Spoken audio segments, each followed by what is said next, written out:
course, when you talk about expectations, Lulama, the State of the Nation address needs to talk to those commitments, those promises that the President will be making to the people of South Africa and outlining government's priorities for this year. And of course, these priorities need to filter down to a local level, meaning local government. As you know, that local government is a coalface of service delivery, but unfortunately, we've got 66 dysfunctional municipalities out of 257.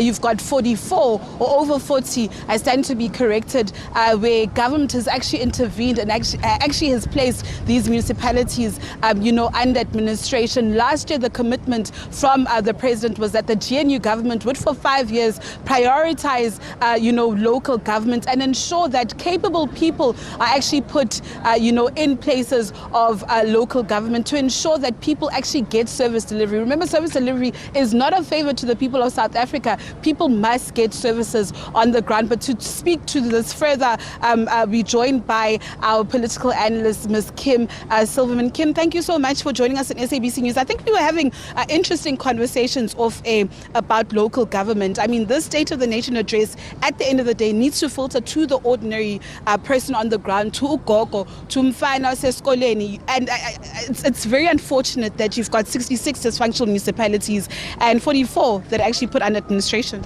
It's an indictment, really, on our government. And I do think that, we're talking, is it a funding issue?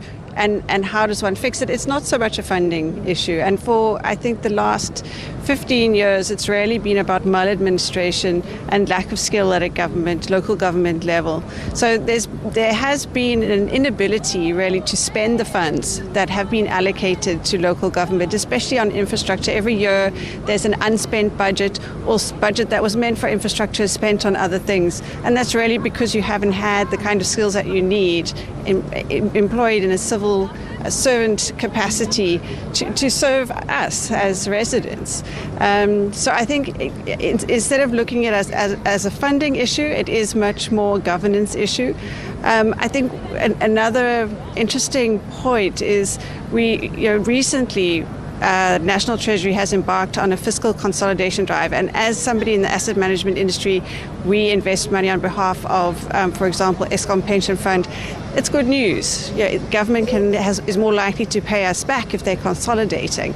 But what we're seeing is that consolidation is not strategic. So you're just blanket cutting funds to infrastructure budgets at provincial and local government level. And we're seeing the effects of that through teachers losing their jobs, etc. Kim, you mentioned the issue of money management, which is very critical at local government. There's another issue and a story that we've been covering as SABC News. So I know in the Western Cape they have a formula like this, and in Gauteng, where the local government spheres of both provinces have introduced what they call a local government barometer.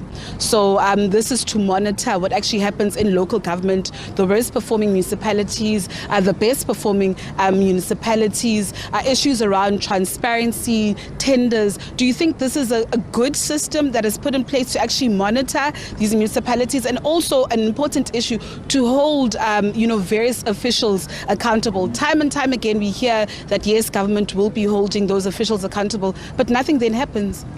I think it's exactly what we need. Is there political will and real leadership to do that? And that's what we need to hear today from our leader. That this is something that is not an issue that is going to end up in another committee or policy paper. It's something that is close to his heart because it's close to our hearts. In terms of stabilizing dysfunctional municipalities, I remember last year the Minister of Cooperative Governance and Traditional Affairs, Mr. Hlabisa, had said that he's giving those municipalities 24 months to turn the tide around. If not, national government will actually intervene. Is this something good in your perspective? Well, national government should intervene because who else is going to intervene? That is really the only option. The problem that, and I don't want to be negative because I think this is a time of hope for South Africa, and I think we should all be proud.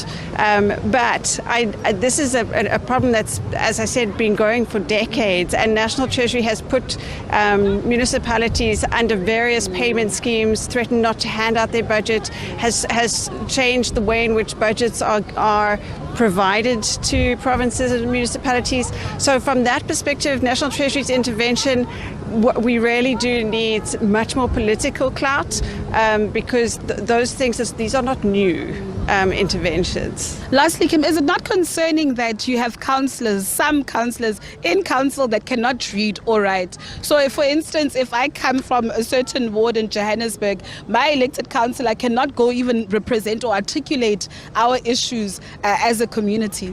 You know, it is something that when those figures came out from National Treasury about the 30% of people who work in local government administration who can't read or write, my feeling was you've got these community activists that are so passionate, and whether they read or write is really their ability to represent is amazing. But when you have somebody doing engineering and accounting and those skills, then yes, that is a lack of skills that is really going to inhibit the functioning and the way that we are represented and provided for.